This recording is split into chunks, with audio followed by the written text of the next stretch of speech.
ಕರ್ನಾಟಕದ ದಕ್ಷಿಣ ಕನ್ನಡ ಜಿಲ್ಲೆಯ ಬೆಳ್ತಂಗಡಿ ತಾಲ್ಲೂಕಿನಲ್ಲಿ ನೆಲೆಸಿರುವ ಧರ್ಮಸ್ಥಳವು ಕರ್ನಾಟಕದ ಅತ್ಯಂತ ಪವಿತ್ರ ಕ್ಷೇತ್ರಗಳಲ್ಲಿ ಒಂದಾಗಿದೆ. ಇದನ್ನು ದಕ್ಷಿಣ ಕಾಶಿ ಎಂದು ಕರೆಯುತ್ತಾರೆ. ಧರ್ಮಸ್ಥಳದಲ್ಲಿ ಪ್ರಾಚೀನ ಕಾಲದಿಂದಲೂ ಅಣ್ಣಪ್ಪಸ್ವಾಮಿ ದೇವರ ಆರಾಧನೆ ನಡೆಯುತ್ತಿತ್ತು. ಸ್ಥಳೀಯ ನಂಬಿಕೆಯ ಪ್ರಕಾರ ಅಣ್ಣಪ್ಪಸ್ವಾಮಿಯವರು ದೈವಸ್ವರೂಪವಾಗಿ ಬಂದು ಈ ಸ್ಥಳವನ್ನು ಧರ್ಮ, ದಾನ ಮತ್ತು ಅನ್ನಸಂತರ್ಪಣೆ, ಅನ್ನದಾನಗಳ ಕೇಂದ್ರವನ್ನಾಗಿ ಮಾಡಿದರು. ಇಲ್ಲಿನ ಅತ್ಯಂತ ಪ್ರಸಿದ್ಧ ದೇವಾಲಯವು ಶ್ರೀ ಮಂಜುನಾಥೇಶ್ವರ ದೇವಾಲಯ. ಇಲ್ಲಿ ಶಿವನನ್ನು ಮಂಜುನಾಥೇಶ್ವರ ರೂಪದಲ್ಲಿ ಪೂಜಿಸಲಾಗುತ್ತದೆ.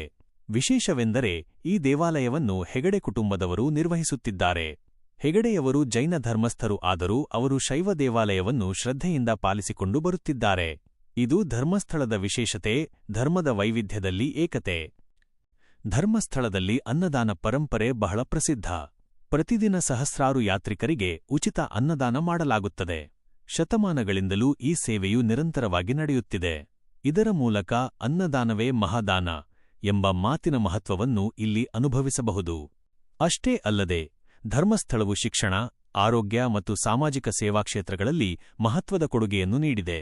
ಹೆಗಡೆ ಕುಟುಂಬದವರು ಅನೇಕ ಶಾಲೆ, ಕಾಲೇಜು, ಆಸ್ಪತ್ರೆಗಳನ್ನು ಸ್ಥಾಪಿಸಿ ಸಮಾಜದ ಬೆಳವಣಿಗೆಗೆ ಶ್ರಮಿಸಿದ್ದಾರೆ.